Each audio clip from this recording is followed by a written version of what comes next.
금방 해보면은요. 플라톤이 생각한 이상적인 사회는 정의로운 국가여야 돼요. 그런데 그 정의로운 국가는 이데아라고 하는 우리가 진짜 세계, 진리의 세계를 구현할 수 있는 세계인데 그 이데아 중에서도 좋음의 이데아를 성취할 수 있기 위해서 철학자가 통치하는 국가를 이야기합니다. 그래서 철인 통치죠.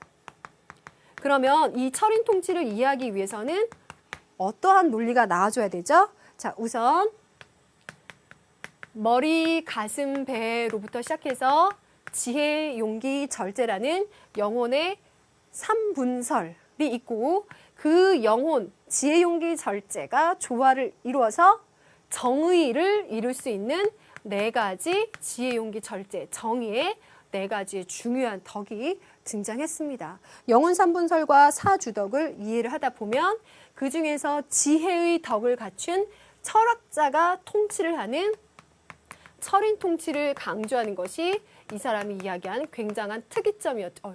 철인 통치. 그래서 민주주의적인 방법과는 다른 철인 통치를 이야기했고요. 이 철인 통치를 통해서 이룰 수 있는 그 사회의 이상향은 정의라는 거. 요 정도 3가지 딱 정리해두면 좋을 것 같아요. 물론 요들 사이의 논리를 이해해야 되겠죠.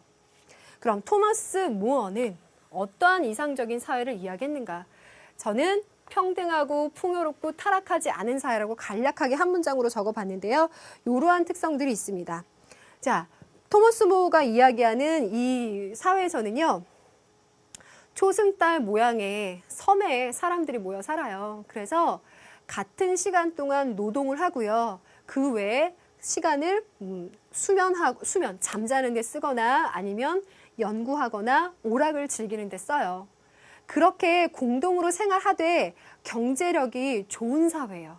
그러니까 다 같이 못 사는 사회가 아니라 경제력이 좋으면서도 그 좋은 경제의 혜택을 많은 사람들 평등하게 누릴 수 있는 사회입니다. 그래서 평등하고 풍요롭고라고 한 것은 노동, 그리고 거기에 따른 분배가 평등한 사회가 바로 토마스 모어가 생각하는 이상적인 사회다라고 말할 수가 있겠고요. 그 다음에 또 이야기하는 것은 여기에서는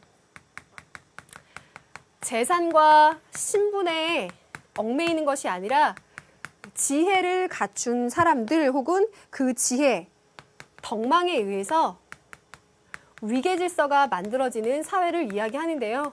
시험에서 이 이야기가 나온 적은 없어요. 제가 찾아놓은 요소니까 그냥 체크만 한번 해두세요.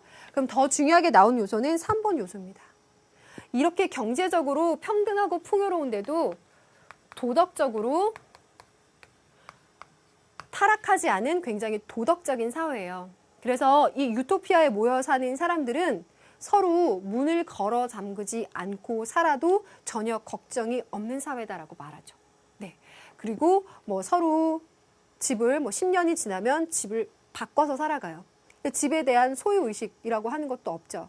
내가 이 땅을 혹은 이 집을 내가 소유해야 돼라는 것이 아니라 같이 평등하게 분배하고 같이 똑같이 일하고 그러면서도 도덕성이 아주 높은 사회여서 이상향의 사회로 토마스 모어가 유토피아에서 밝히고 있는 모습입니다. 이것이 플라톤이 마르크스가 생각한 그 공산사회의 어떤 모티브가 되었다라고 해석할 수 있어요. 그 다음 얘기를 가볼까요? 그래서 마르크스가 나오죠. 마르크스 지난 강의 29강에서 사유재산이 없어져야 된다. 계급이 소멸해야 된다. 하지만 생산력이 고도로 발전된 사회에서 많은 사람들이 평등하게 살아야 된다. 이거였잖아요. 그러고 보니까 방금 앞에서 말했던 토마스 모어가 이야기한 경제력이 풍부한 사회, 같이 노동하는 사회, 평등하게 분배받는 사회, 이 모티브가 여기 들어가 있잖아요. 그리고 앞에서 말했던 플라톤, 쓰지는 않았지만 지배자 계급이 공동으로 재산을 소유하고 공동 양육하는 모습들도 여기에 들어가요. 그래서 마르크스가 이야기하는 이상사회 특성을 2가지로 한번 적어보자. 그러면 다른 말은 우선 쓰지 않을게요. 사유재산 계급이 소멸하고 이 말을 하나로 정리할 수 있는 건 반자본주의. 자본주의가 파생시킨 사유재산으로 인한 차별, 불평등을 없애고자 하는 것이 마르크스의 뜻입니다. 반자본주의. 그리고 그 옆에 뜰 수 있는 게 그래서 이 말이 가장 중요한데요. 사유재산과 계급이 없어진다. 그래서 궁극적으로는 국가가 소멸하는 사회, 국가 소멸론을 이야기합니다. 이것도 특징적인 부분이에요. 그래서 사회주의상과 계급을 발생시킨 국가가 소멸한다는 것이죠. 자, 마르크스가 이야기한 이상적인 사회. 그럼 여기에서 하나 기억해 둘 만한 마르크스 사회주의 이야기할 때 말했지만 노동을 할 때는요. 능력에 따라 일하고 필요에 따라 분배받을 수 있는 사회가 그가 생각한 이상사회 모습이에요. 다시 한번 말해보면 내가 오늘 좀 몸이 아파요. 그래서 일을 많이 할 수 없어요. 그래서 일을 좀 적게 했어요. 또 저 사람은 오늘 많은 일을 할 수 있는 컨디션과 조건이 주어졌어요. 그래서 그 능력에 따라서 열심히 많이 일을 했어요. 그러면 그것에 따라서 난 조금 일한 만큼 가져가고 저 사람은 많은 것을 창조한 만큼 가져가는 것이 자본주의라면요. 사회주의에서는 난 조금 일했지만 난 식구가 이만큼 많아서 많이 필요해 라고 하면 그만큼을 분배받을 수 있는 사회가 사회주의에서 생각하는 필요에 따라서 분배받을 수 있는 사회 모습이라는 거예요.